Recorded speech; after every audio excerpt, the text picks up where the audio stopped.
Progress feels slow, 2 steps forward, 1 step back. And you're starting to wonder what's holding our team back. And it's convenient to think that people are just uninterested, lazy, not smart enough, but that's only true some of the time. What leaders do is they dive in to identify the obstacles and take action on what's really holding us back. In other words, leaders don't wait for momentum, they get out there and they create it. Hi, I'm Mike Targus, retired Marine, infantry officer. I've got over 20 years of service, deployments to Iraq and Afghanistan. And since transitioning out of the Marine Corps in 2013, I've worked in project management and engineering. I've been an individual contributor, a frontline manager, and a director. Today, I teach leaders who want to build trust, lead with clarity, and make better decisions under pressure. And this channel is where I translate those battle-tested leadership techniques into practical tools for the workplace. Why momentum matters. Momentum is not an inevitable result. It's an advantage that you create as a leader. In the Marine Corps' primary manual on warfighting, Chapter 4 tells us, speed is a weapon. Momentum in battle is gained by seizing the initiative and pressing the attack. And what's the definition of speed? Speed is the rate at which someone or something is able to operate. Our goal is not simply to be fast. Fast can be reckless. Our goal is purposeful motion in the right direction, and to create a path free of obstacles, or at least obstacles that are easily overcome. We don't wait for people faced with significant challenges to just figure it out. Leaders enable them to move forward. And this is exactly the right time for your leadership when you're in contact with the enemy. Time to get out front, lead, and support our people in clearing the path for their success. Lead them through the fight and win. So what kills momentum? Common momentum killers are ambiguity. Nobody is really sure who's responsible for the action. The leader has not assigned the action to an individual or people in particular, or the organizational roles and responsibilities are unclear. People cannot execute efficiently. You've been in this position. There are things that you're responsible for, and there's things that you're not sure you're responsible for. You're going to gravitate to what you're going to be asked about. Most people would. And people have differing opinions. So what leaders do is they gather and listen to those opinions, but then decide on how to attack those issues as a team. Don't assume people know. Always confirm understanding. There's this term, over communicate.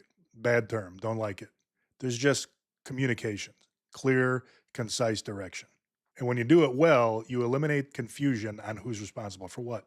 Just state it. Mary, you take this. And a short practical tip here is emailing. When you're emailing something that needs action, you only put one name in the to line, the person responsible. And the other question you need to ask throughout the workday is, who's responsible for this? That's the person you go to.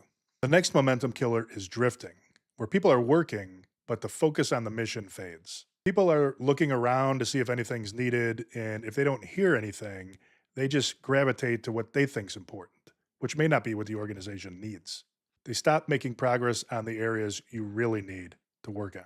And leaders have to help clear this up. One thing to remember is people likely will think that they're doing the right thing. They'll think that their efforts are in the right place. They'll think that their busyness is what the team needs. And in doing so, they can actually deprioritize what the team needs. So you have to clarify those goals and make them visible, which is the next point. No visible progress. No small wins, no feedback, no checkpoints. And a pretty common leadership mistake, particularly when you're new, is you leave people alone because you don't want to bother them. You're concerned about being perceived as a micromanager, so you just let people work all day, all week, or maybe even all year. But when you do that, one of the results is people don't really know if they're meeting expectations. And then it comes time to do personnel evaluation or your mid-year, end-of-year evaluations. In that discussion, which you're probably not looking forward to, is not based on anything that the organization needs, and it deteriorates into a subjective, one-sided probably discussion on your opinions of people's performance, which is going to do one of two things. You're either going to irritate them because it's not based on facts, and likely you're going to have to give them some ideas on improving performance, which is not based on anything except you. So that's not good. Or people know that the organization has been drifting, and you're going to reinforce that by saying what a great job they did when they know that's really not warranted. Or maybe another way of looking at it is they know that you didn't organize people's efforts properly. So these are the things you need to keep in mind when you develop personnel evaluation plans or individual metrics that people need to attain. And subjective evaluations are a death trap for your organization. Next, aloof leaders. waiting for someone else to act. And the definition of aloof is to be detached, distant, or removed. This is not appreciating your role as a leader. You can be humble, but still see yourself as important. In fact, this is a must. Some people are aloof in those positions because they don't want to appear to be arrogant. But that's actually pretty selfish. And in fact, that is really like being arrogant because you're focused on people's perception of you, which is an individual concern. It's not for the good of the group. You're worried about you. It's a little bit like just waiting for people to figure things out and not getting involved at the right time. You're undervaluing your contributions. You may lack confidence, and everybody does lack confidence to some degree. But you have to remember that you're not in a leadership position because success is inevitable. You're there to make sure the team accomplishes the mission and grows. And that doesn't happen automatically. You're an important part of that as the leader. In fact, you're probably the single most important part of that. So don't wait for others to do your job. Coordinate, yes. Cooperate, yes. But also develop a sense for when it's time for you to get involved, take charge, and do difficult choices. Chapter 2 of Warfighting. In combat, inaction under pressure is more dangerous than an imperfect decision. Not deciding is not a safe course of action. If you're familiar with Daniel Kahneman's work, he's a psychologist, Israeli psychologist who wrote the book Thinking Fast and Slow. He shows us that when faced with uncertainty, we can default to inaction without realizing it. We make easier choices without appreciating the substitution, which is what it's called, substitution. You have to read the book and listen to his lectures, but essentially, our mind works off of the stories based on our observations. And if we don't understand what we're seeing, we can not do the work to figure it out and just default to an easy solution, which may not be the best solution. Faster solutions take less work. Cognitive ease is what he calls it. Solving difficult problems requires a different part of your brain that's slower and what he describes as lazy. This is where a lot of bias comes from, but your mind will actually choose the path of least resistance. Think of it as replacing hard questions with easy ones and thus the answers as well. So when you're involved in the right things as a leader, you're essentially making the chances of that happening smaller by directing people's efforts more clearly. And that's why decisive leadership is so important. Get back on track by asking the right question. And here's the question. Why aren't we making progress on this? This simple question can surface the friction point and also invite people to contribute and take ownership of the solution. Edgar Schein, another psychologist, wrote a book called Humble Inquiry. Humble inquiry, in short, is when you ask other people questions to invite them to solve as a team. You create a relationship with the people on your team, or maybe it's just one other person. And what he talks about in the book and in his lectures is how it's so important on a team that has interdependencies. Little things like getting to know people over lunch. And actually, he says that's a huge thing that you can do on a team. Go to lunch together, particularly when you're first forming. And you have to have a genuine curiosity about what other people think. And maybe hopefully you're like that, but people who aren't, they have no interest in what you're thinking. So the leader that has no interest in what other people are thinking is working in the opposite direction. They're not inviting this person in to take ownership. One of the examples that he uses is there was a American track team, a relay team years back, who had individually the 4 fastest runners in the Olympics. But as an example of interdependencies, they lost the race because the baton was dropped. And you hear that expression as too, who dropped the baton? So runner 2 can't take off until runner 1 hands him the baton. If that's broken, that's called an interdependency. And when you have humble inquiry, when you're bringing 2 people or a group of people together as one, you build trust and teamwork. And that question, why aren't we making progress here? That's a good way to think of supervision overall. And supervision is key to management. So to talk about management and leadership for a second, a lot of people refer to the word management in the negative, leadership being a positive. But all leaders need to be a little bit of both, and all managers need to be a little bit of both. No one can purely be a manager or a leader. The more junior you are, the more management that you have, the more senior you get, the more leadership you need. And you're being more of a manager when you use techniques and procedures to ensure work is completed, usually on a schedule with a certain degree of quality. And you're being more of a leader when you're inspiring people to do better, when you're developing people to take on more, and keeping the group focused on the vision or the large goals for the organization. But supervision or learning to supervise is key to being a good manager or management in general. Say it another way, you're not just going to walk around inspiring all day, which is largely what people attribute to leadership. And you're not just going to go around making sure work is done, which is more the management side. People ultimately because people are decide how doing much the work effort to and put they in do on a need daily basis. inspiration from you. So using a question like, why aren't we making progress here? You can think of that both ways, and it is both management and leadership. And on the leadership side, where it's showing that you're a leader is you're involving people in the solution. You're gaining buy-in. You're encouraging people to contribute. People feel better about their contributions, better about the work. You're going to get a better overall product, which is what management's all about.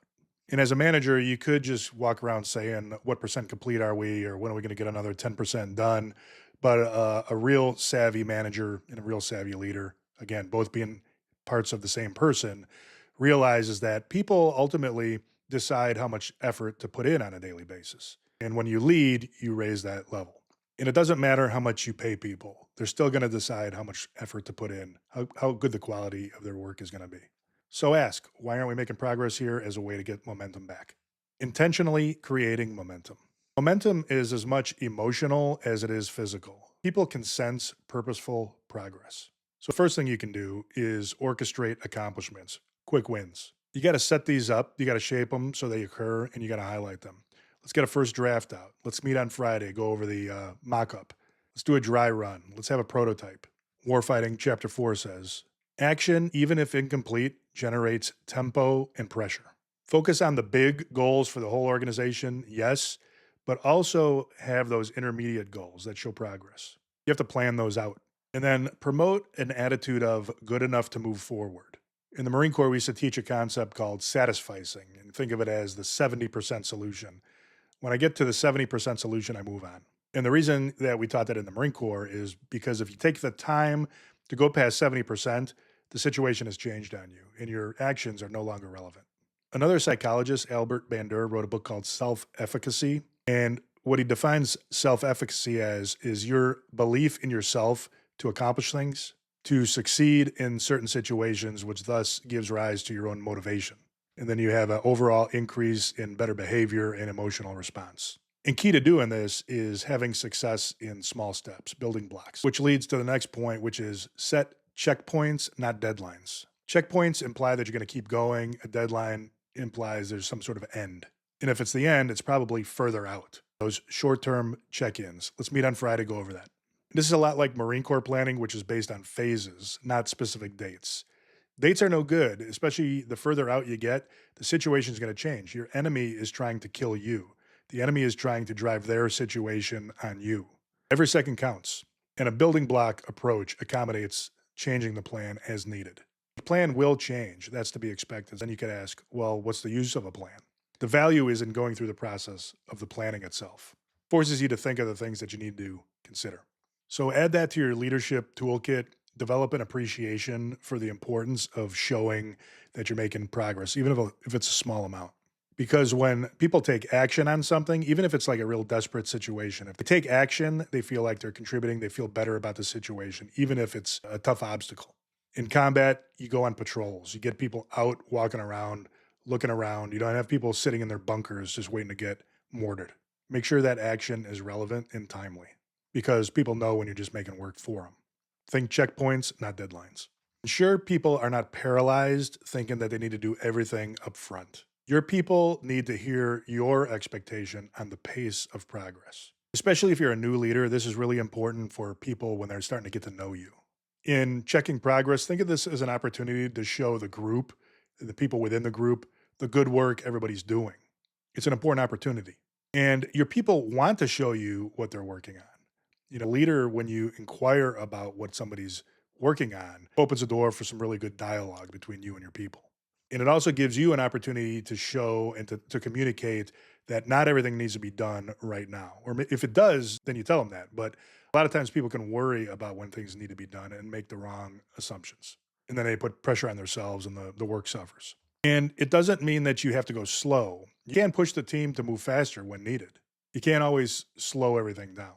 And to call it speed isn't even really the right term because speed is always relative. But you have to know as a leader, when you do that, people are expecting support from you. So if the envisioned speed or the rate at which you're producing is a little faster than normal, just make sure to make yourself a little bit more available to people, be around more. Because if you just tell people that they're not working fast enough, you're going to start to drive a wedge between you and them. And I'm not talking about correcting somebody that's just being lazy. You got to do whatever you got to do to take care of that person. But if the team is sincerely working hard to meet a date, that's the part that you really need to focus in on and assess and get a sense for if people are really doing that. But beating people over the head and just saying they're not working fast enough, that doesn't inspire anybody. People are going to cut corners, the quality is going to suffer, and then you're going to have to spend time, you're going to have to dedicate your own time to finding out what corners were cut and fix that. So it's actually going to take you more time. But when you're right there with them, leading from the front, sharing the hardships, participating in the work, people are going to be inspired by that. They're going to work harder because of that. And that's some of the best times that you're going to have as a leader when you're involved and really helping people accomplish things that really difficult goals for them. And there's going to be less complaining because they're going to look at your level of effort in comparison to theirs. But to bring it back to the idea of restoring momentum, make sure people know your progress expectations. And you need to say it to them. Don't assume they know because they don't. And here's a story from Iraq, 2004, Ramadi. We were just at the beginning of our deployment and we had 3 damaged vehicles right in the middle of the city, densely populated urban area. So we responded to this. We took a recovery convoy out into the middle of the city to get these damaged vehicles out of there. So we get out there and we start hooking up the damaged vehicles to wreckers to tow them out. And over the period of 4 hours, several complications. We lost a wrecker and we started taking enemy contact, which would come and go over the hours. But generally, there was a feeling like the enemy contact was getting worse. We were taking contact from basically 3 sides, from the east, west, and from the north. We're on a main street, picture it, in a big compound. In about 3, 4 hours into it, the leaders, we all came together, and one of the veteran company commanders from the battalion that was leaving, he looks at me and says, "Sir, we got to get out of here." And what he was sensing was that the enemy contact was building, and we were basically exposed because we had these damaged vehicles that were really hard to move out of there. But when we got the last one hooked up, it was time to get out of that area. He's looking at me, everybody's looking at me. I said, "All right, we're going to go out to the south," because that was the only direction that we hadn't taken fire from. So I remember right after I said that, it was like a tenth of a second. Everybody just went off and got to work, turning the vehicles around, getting ready to get out of that area. So they were just waiting for a decision. Now, was it the right decision? We started to get the vehicles turned around, and all of a sudden, it was this giant sledgehammer that hit like next to me, and my head sunk down like this. And I remember feeling like my eyes kind of floated back up. I didn't know what it was. And then a few seconds later, it happened again, and I heard somebody yell out mortars. So mortar rounds had started landing pretty close to us.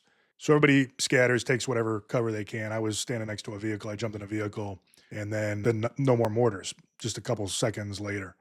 But you did hear somebody yell out for a corpsman, and a corpsman is a medical personnel. The Marines don't have religious or medical units, so they get that from the Navy. So someone's yelling for a corpsman because I think it was 1 or 2 guys, definitely one. I think it was 2 guys got shrapnel wounds from those mortars just as we're getting ready to leave. So the docs go over there. The docs go over. They're wounded. They're not bleeding out, but they need to get out of there. We got to get them evac. So even more urgent now to get out, which is fine because we're getting ready to leave anyway. And then somebody comes running up and says 2 tires on one of the Humvees or Hummers were blown out from the mortars. So now we have a vehicle down. So I decide we're driving that thing out of there with 2 good tires. And I don't remember what I based that on. I think that the Humvee is pretty durable, so you could probably get out of there on 2 tires. But, alternative was to try to change tires and wait around. All the while, the enemy contact is building. Now they're dropping mortars on us. So we get everybody loaded up, the 2 wounded guys in there. So we get everybody loaded up, the wounded guys, everybody, and we head down this street to the south. And as soon as we get out the gate of this compound, fire opens up from what seems like all directions. You can't really tell. But there's bullets bouncing off the pavement, and we're driving down this street as fast as we can, zigzagging. And I'm looking at the vehicle right in front of us, which was what we call a high-back Humvee, or it was like a pickup truck with high sides that we put on their steel plates. and it had these two doors, saloon doors that swung open, so I could see these guys in the back of there. And there's about 5 guys smashed down on top of each other, about 6 inches off the bottom of that truck bed. And then the guy in the back is screaming on the radio to slow down because the vehicle with the two blown out tires is having trouble keeping up. So I look, and I remember looking in the side view mirror, and I could see the last vehicle, and it was keeping up. And I remember thinking, thank God, because if we'd have stopped in that street right there, it seemed like we were surrounded. Who knows? So the driver in the lead vehicle gets to the end of the block, then he makes a quick right. And there's probably like vehicles in this convoy, all Hummers. Makes a quick right, goes about a half a block, then makes a quick left into an alley, and then I think another right and a left or whatever. So essentially zigzags out of the kill zone. And then we get on to a street. We're not taking fire anymore. And I looked in that side view mirror, and I saw that the last Hummer was keeping up. It was still with us. So we made our way back to the base. Nobody, I don't think, besides the 2 guys that got hit with the mortars, I don't think anybody else got wounded. Nobody got killed. We got back to the base and regrouped. But just in that short story there, it's plenty of opportunity to not make a decision. I don't know if that was the right decision to make. We say that it was because we all got out of there. But what would have happened if we'd have gone west down the main road, or to the north, or maybe another way? Maybe it would have been less contact. Maybe it would have been easier. But my lesson from it is, like I was saying, as soon as I said we're going out to the south, everybody just bomb bursted out of there. So it's no different with your people. They're waiting for you to make decisions, especially when you have a difficult situation, which is your place as the leader. Look for those difficult situations as your opportunity to really do what you get paid to do. Your team doesn't need the perfect answer from you. They just need an answer, a decision, so they can do their work. Chapter 1 of Warfighting. In war, friction and uncertainty are constants. Momentum favors the side that embraces it. In business, it's the same. Time-competitive environment. Momentum is contagious, but it starts with you. Let's summarize. Teams lose momentum. Progress stalls. Look at this as an opportunity for you. This is why you're there. They don't need perfection from you. They need decisiveness. And not just your team, but your boss definitely needs that from you. You afford to wait and let people figure things out for themselves. Sometimes you have to do that. But you got to weigh the value of them learning how to do things on their own with the seriousness of the situation, the time you have available. Develop a sense for when you need to be involved. Reduce ambiguity. Tell people what's expected and listen for feedback. Illustrate progress. Make this a point. Don't assume people know what progress is being made. They don't. A simple email at the end of the week or a 5-minute talk in the break room. If you start doing stuff like that, you'll see how much people are listening. They want to know. Keep it factual and to the point. People drift. Learn how to supervise. Why aren't we making progress on this? Learn how the mind works. Books like Thinking Fast and Slow, Humble Inquiry. What are the cognitive traps? What can you decide without even realizing you're deciding it? Arrange quick wins, especially when you're new. Have a long-term goal, but pay attention to the building blocks along the way. Make a progress chart of some sort. And then realize the decisions that you need to make will not be the easy ones. And you're going to make wrong decisions at some point. But not deciding is not a safe way to go either. In fact, not deciding can a lot of times be worse. In closing, momentum isn't some magical quality. It's an output of good leadership. It's something you create. If your team is stuck, don't hesitate to get in there and see what's going on. If this video resonated with you, I'm glad. If somebody needs it, please forward it to them. And subscribe for more leadership content based on the battlefield tested techniques and brought into real workplace environments like the one you're in. I try to tie just about everything to the Marine Corps' warfighting philosophy, which, like I've said in the other videos, is entirely applicable to the business environment, time-competitive environments, competition, team building. Contact info is in the description. Please let me know if I can help. Thanks.